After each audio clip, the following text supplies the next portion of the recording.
He bought the woman they called cursed, and fought a war for her. They said she was poison. They said any man who touched her lost his land, lost his luck, lost his life. They said her father begged the town council to take her away before she brought ruin to Red Hollow, Colorado. And that was why they dragged her into the center of town with a canvas hood over her head, an iron rope biting into her wrists, like livestock waiting for slaughter. The men smirked. The women pretended not to see. The sheriff stood silent. But one man did not laugh. Silas Creed. He stood at the far edge of the crowd, broad shoulders wrapped in a wolf fur coat dusted with mountain frost. He had come down from the Sangre de Cristo Mountains for flour and ammunition before winter sealed the passes. He did not come for a wife. Yet there she stood. The auction block was nothing more than a wagon bed tipped sideways in the mud. A thin, sharp-nosed man named Horace Bell waved a folded paper in the air, like he was selling prime cattle. "Healthy," Horace barked. "Strong hands. Good worker. Just unfortunate in appearance." Laughter rippled through the square. The hooded woman didn't flinch. Even with her face covered, Silas noticed something. She stood straight, not hunched in shame, not trembling. Her chin lifted beneath the cloth. "How much?" someone called. $10, Horace shouted. 10, and she's yours. Keep the hood on if you prefer." A drunk ranch hand spat tobacco. 5, 7.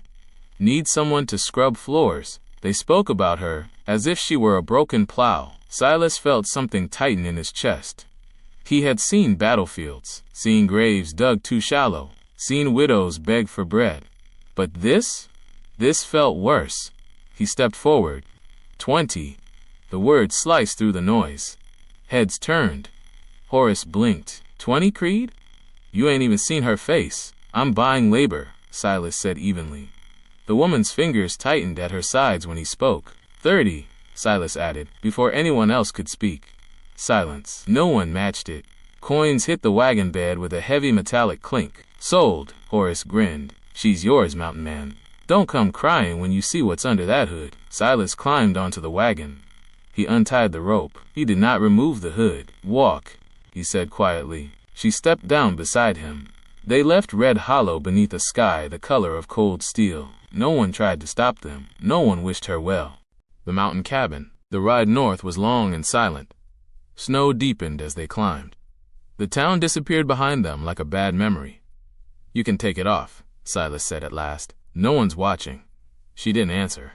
Instead, she loosened the cord around her neck and lifted the hood just enough to see the trail. But she kept her face hidden. Silas said nothing. By dusk, they reached his cabin. It stood against dark spruce trees near a frozen stream. Smoke curling thin from the chimney. Rough. Solid. Built by his own hands. Inside, the hearth burned steady. "Take it off," he said. She stood in the center of the cabin. Firelight flickered against burlap. "I won't send you back," he added. Her hands trembled. Only slightly, as she pulled the hood away. Silas expected horror. Burns. Deformity. Instead, he inhaled sharply. She was striking. Not fragile beauty. Not soft. Strong lines. High cheekbones. Dark hair falling to her shoulders. But her eyes, one amber gold, the other deep blue, a thin scar, cut along her jaw, deliberate and cruel. She watched his face, waiting for disgust. "Well," she asked calmly, "do I look cursed?" Silas stepped closer. "That wasn't an accident," he said quietly. "No," she replied. "Who did it?" "My husband." The air changed. "He said no one would want me again," she continued. "So he made sure." "What's his name?" "Jonah Maddox." Silas knew it. Maddox controlled half the ranchland south of Red Hollow. A man who believed money meant ownership. "He won't climb this mountain," Silas said. "He will," she answered. "What's your name?" "Clara Vale." He nodded. "You'll have the loft. I'll sleep here." "You're not afraid?" she asked. "I don't believe in curses." The first attack, days passed. Clara worked without being asked. She cleaned, cooked, repaired torn leather, She read from an old journal Silas kept by the window. "You can read?" he asked one afternoon. "My mother was a teacher." Silas studied her. "You didn't marry him by choice?" "No." Snow fell harder that week. On the sixth night, Silas found fresh horse tracks circling the cabin. 3 sets. He returned inside. "Pack what matters." Clara's eyes darkened. "He found us." A branch snapped outside.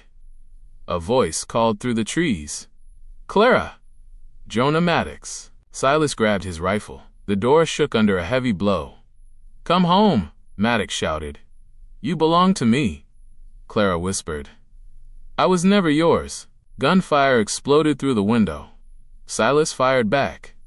A man screamed. Clara took position by the rear wall. When the latch shifted, she shot through the wood. Silence. Maddox retreated into the storm, but not defeated. Winter war. The storm lasted 3 days. Snow buried half the cabin. On the 4th morning, 5 tracks appeared. "They'll return," Silas said. Clara stood taller. "Then we strike first." They rode down at dusk, burned Maddox's supply barn. Flames swallowed winter feed. Maddox saw the blaze from his porch. He knew. 2 nights later, he came with fire. Torches rained against the stable roof. Gunfire cracked through logs. Silas was wounded. Maddox charged forward. Clara stepped beside Silas, raised her rifle. "You already ended it," she said. She fired. Jonah Maddox fell into the snow. This time, he did not rise. The law. Weeks later, Deputy Marshal Grant Harlow arrived at the trading post. "Self-defense," Clara said evenly. Harlow studied her scar. "Powerful men have brothers," he warned. "Let them come," Silas replied. A bounty was posted. $500. 2 bounty hunters tried their luck. One never left the ridge. The other limped south, bleeding. Silas was injured again. Clara saved him, stayed beside him. "You could leave," he told her. "I don't want new," she said. "I want this." Spring. Snow melted. No more riders came. Word spread that Maddox's death was ruled justified. His ranch fell apart without him. One evening, under a golden sky, Clara stood by the stream. "You regret buying me?" she asked softly. Silas smiled faintly. "I thought I bought help for winter, and turns out I bought someone stronger than me." She stepped closer. "You never asked me to marry you." He hesitated. "You've had enough of that word."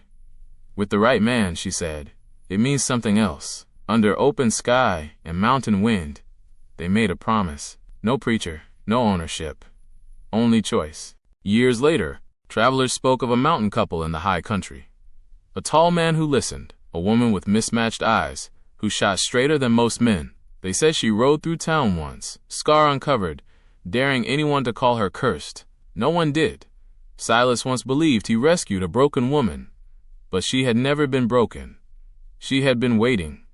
And in the end, it wasn't the mountains that made him strong. It was her. If you enjoyed this story of strength, survival, and choosing your own destiny, make sure to like this video so more people can discover it.